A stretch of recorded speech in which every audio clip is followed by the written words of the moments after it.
So normally I say good morning.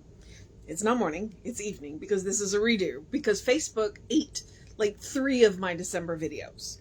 I think that was in the process. Facebook's in this process of like walling off personal pages from business pages, which arguably is making my life difficult. And because of that, I think they ate several of my videos. And so I'm redoing it so that I have the entire book. Yay. Um, so yeah, it's April, but this is a reading from March. This is March 16th, and I hope it's the last one I have to do in December. So, what? What? Okay. I'm fortunately not in the doghouse because I clipped his claws today. So I clipped a couple of them while he was sitting in my lap, and then when my partner came home, I had my partner grab him and hold him, which he does not like at all. The cat, not the partner. The partner doesn't enjoy it either, but I have been forgiven. We'll see if he's forgiven my partner. Okay, so December 16th, the title is Constant Prayers. The first quote is pray without ceasing, which is 1 Thessalonians 5:17. The second quote is to pray without ceasing is to doubt never, but to always trust in the law of good, and that is The Science of Mind, page 497.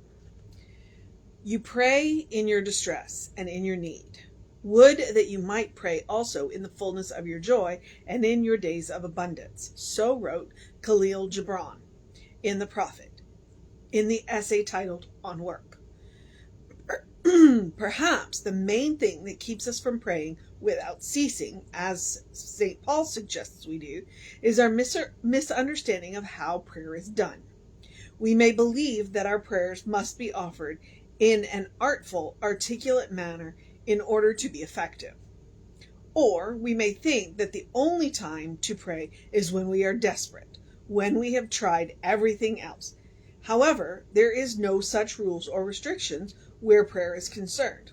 We benefit from all conversation with the divine presence within us, including our spontaneous expression of thank you, which is as beautiful a prayer as could be uttered. Every day there is an innumerable opportunities for us to say this prayer of praise and appreciation. We can find the love and beauty and joy of the universe everywhere, and we can offer unceasing prayers of gratitude to the creator of it all. Freely we have been given an abundance of good. Freely let us return thanks for all that we have received. I know God, my creator, hears and welcomes my prayer. Always, I offer my unending prayer of thanks for all the good in my life and for the ever-present source of comfort and love. Thank you, God. And that is J.A. Jean Anderson.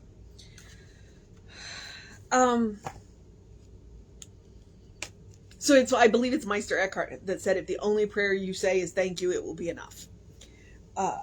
And that's one of those things about when, as a practitioner, one of the things that when we have prac students, students who are taking the training to become practitioners themselves, one of the requirements is that they have one paid practice session every term. So by the time they get out of prac training, they've had 6 with 6 different practitioners. And there's 2 reasons why that's important. 1, you need the support. 2, it also gives you a window on the different ways that practitioners pray, because everybody does it a little differently, and also the sliding scale that practitioners charge. So you can figure out where you want to fall on that scale. But oftentimes you'll get that student who will call you and they're like, but I don't have anything that I don't need anything. It's like, okay, that's great. You can pray for continuing good. You can pray for ever increasing good. You can pray just for just to say thank you. You don't have to pray when there's a problem. And that was one of Ernest Holmes' points, is you don't pray just when there's a problem. You pray when things are good so that when things are desperate, as Jean says, you're already in the habit.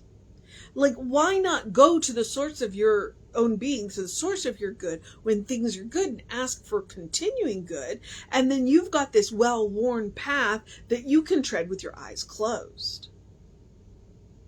And when it comes to pray without ceasing, one of the other things that Ernest Holmes says is that every thought has the potential to be creative.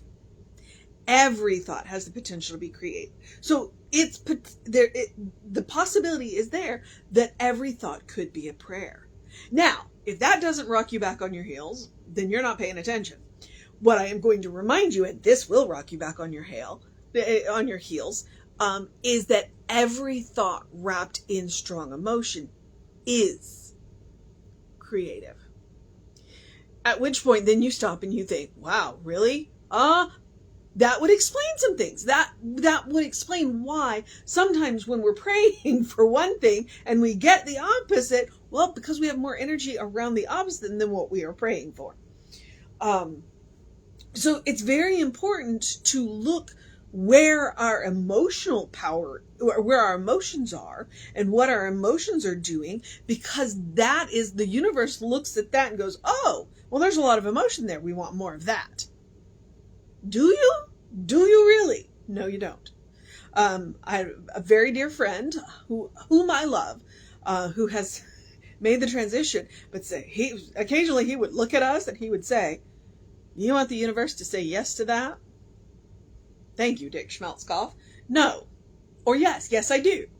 So it's important to realize that thoughts wrapped in emotions are prayers. So what are you praying for?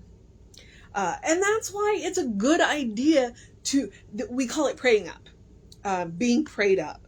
When I went into ministerial school and they started talking about it, I was like, what is this new age? What? No, okay. You pray when things are good.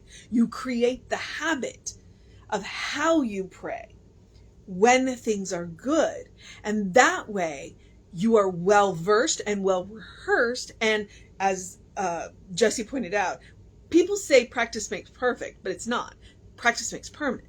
The more you practice praying, the easier it will be to do when you are in distress. That's why you want to practice when things are good. And there's absolutely no reason at all, and every reason to practice praying when things are good, to pray for more good. Because good isn't pie. Well, it is, but it's not like apple pie. It's not 8 slices and done. It's pi, as in 3.14 to infinity.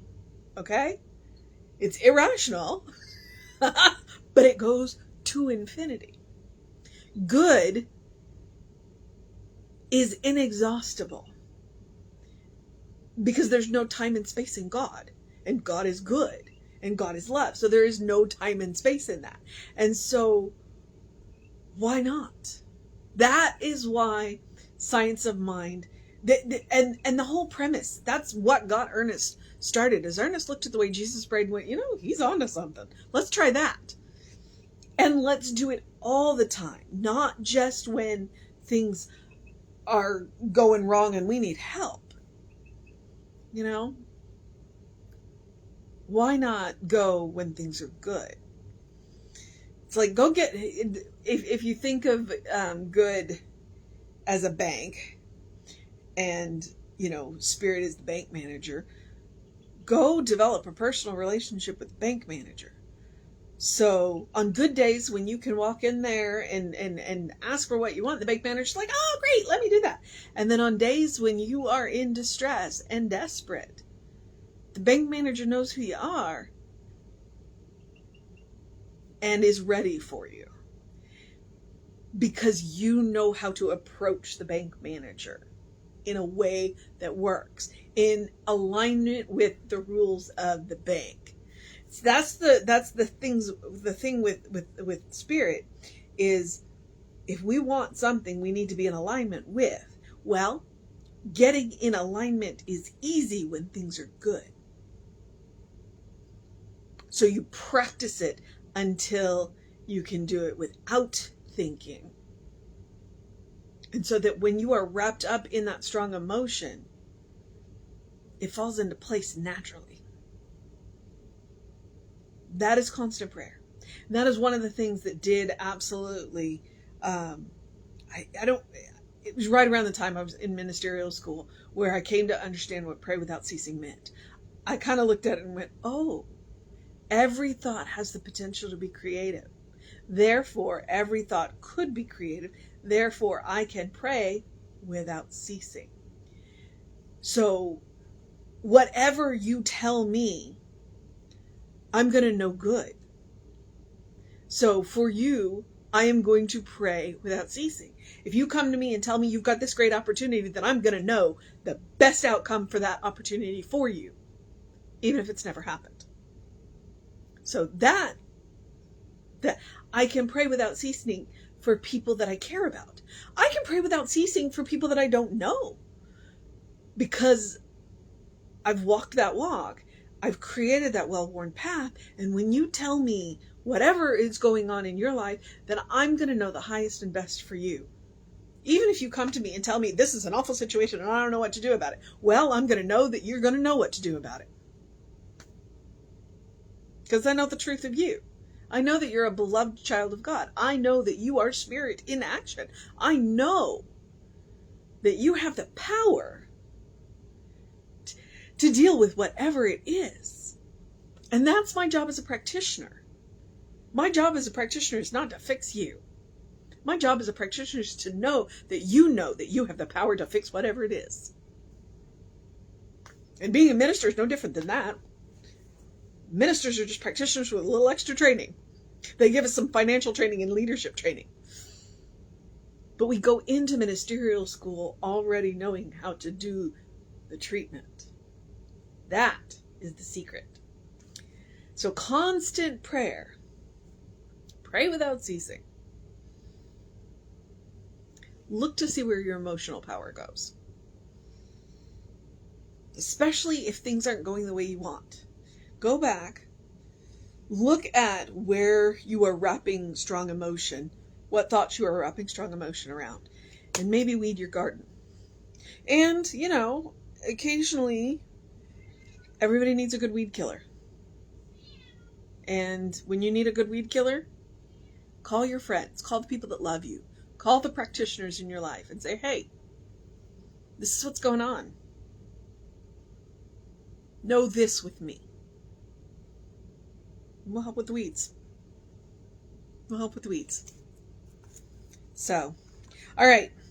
The mission today, should we choose to accept it? That final sentence. We can find the love and beauty and joy of the universe everywhere, and we can offer unceasing prayers of gratitude to the creator of it all. Freely we have been given an abundance of good. Freely let us return thanks for all that we have received. Nope, don't go over there.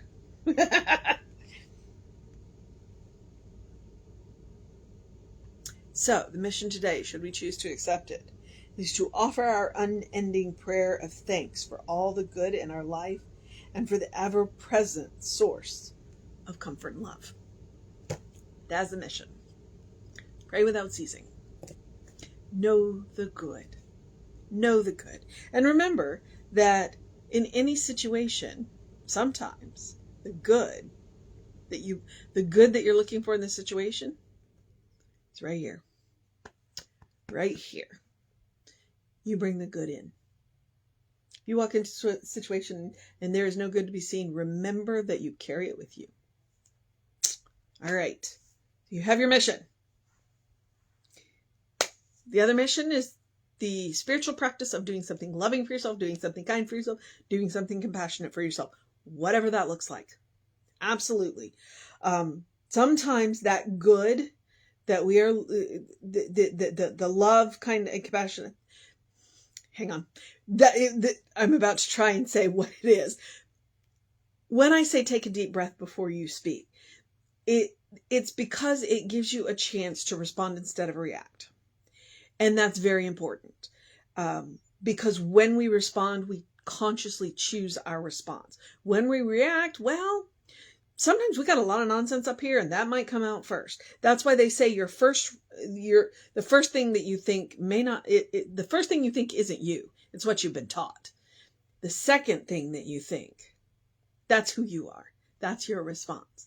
So when you take that deep breath, the most loving, kind, and compassionate thing you can do for yourself or for other people is to take that deep breath and think about what it is that you're about to say. To stuff down that reaction and form a response. I also talk about taking a walk and taking a nap, because let's be honest. When I talk about the love, care, and compassion spiritual practice, it's because it's self-care. And the hill that I will die on is that